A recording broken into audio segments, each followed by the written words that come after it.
میں علم کی عزت کرتے اور اسے اس کی جگہ رکھتے تو اپنے زمانے کے سردار بن جاتے، مگر انہوں نے علم کی قدر نہ جانی، خود کو دنیا والوں کے قدموں پر ڈال دیا تاکہ ان کی دنیا میں سے کچھ حاصل کر لے۔ نتیجہ یہ ہوا کہ وہ ذلیل و خوار ہو گئے۔ میں نے نبی کریم صلی اللہ علیہ وسلم کو فرماتے ہوئے سنا ہے کہ جس نے تمام فکروں کو ایک فکر بنا دیا، یعنی آخرت کی فکر، خدا اس کی کفایت کرے گا، اور اس نے دنیا کی بہت ساری فکریں اپنی سر جمع کر لی تو خدا بھی اسے چھوڑ دے گا کہ جس وادی میں چاہے ہلاک ہو جائے۔ انہیں کا ارشاد ہے کہ ایک مرتبہ فرمایا کہ اس فتنے میں تمہارا کیا حال ہوگا جس کی وحشت بچوں کو بوڑھا کر دے گی اور بوڑھے اپنے حواس کھو بیٹھیں گے، نئے نئے طریقے نکلیں گے اور لوگ آنکھیں بند کر کے ان پر چل پڑیں گے اور ان کو اسلام کی چیز سمجھیں گے۔ ان میں سے کسی ایک بدعت کو اگر ختم کیا جائے گا تو شور برپا ہو جائے گا کہ دیکھو اسلام کی یہ سنت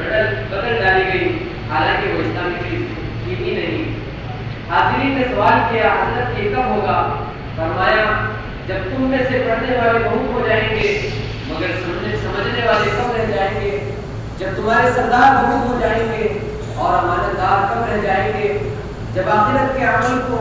دنیا کمانے کا ذریعہ بنا لیا جائے گا اور جب علم کو بجائے آخرت کے کسی دنیاوی غرض کے لیے حاصل کیا جائے گا۔ حضرت ابن عباس رضی اللہ عنہ کا مقولہ ہے کہ اگر اہل علم اپنے علم کی عزت کرتے اور اپنا عمل اس کے مطابق رکھتے تو خدا اور خدا کے فرشتے اور صالحین ان سے محبت کرتے اور تمام مخلوق پر ان کا روم ہوتا، لیکن انہوں نے اپنے علم کو دنیا کمانے کا ذریعہ بنا لیا، اس لیے خدا بھی ان سے ناراض ہو گیا اور مخلوق میں بھی بے وقت ہو گئے۔ حضرت عبداللہ سنجری رحمۃ اللہ علیہ فرمایا کرتے تھے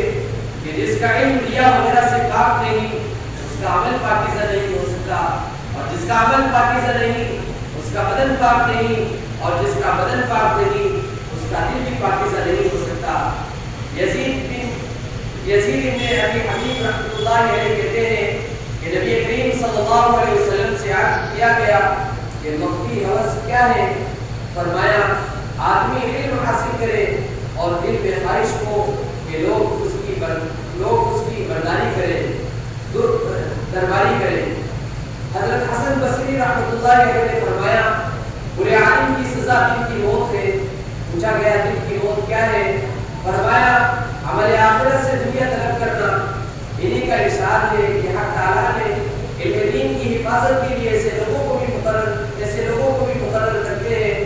جو خدا کے سوا دنیاوی اغراض کے لیے اس کو حاصل کرتے ہیں، پھر قیامت کے دن وہ علم ان کے لیے وبال جان ہوگا۔ پھر غور سے دیکھو تم کیا حاصل کر رہے ہو، ایسا نہ ہو کہ یہ علم تمہاری جان کے لیے وبال ہو جائے۔ حضرت عبداللہ بن مبارک رحمۃ اللہ علیہ فرماتے ہیں کہ علم کے لیے پہلے حسن نیت، پھر فہم عمل، پھر حفظ اور اس کے بعد اس کی اشاعت اور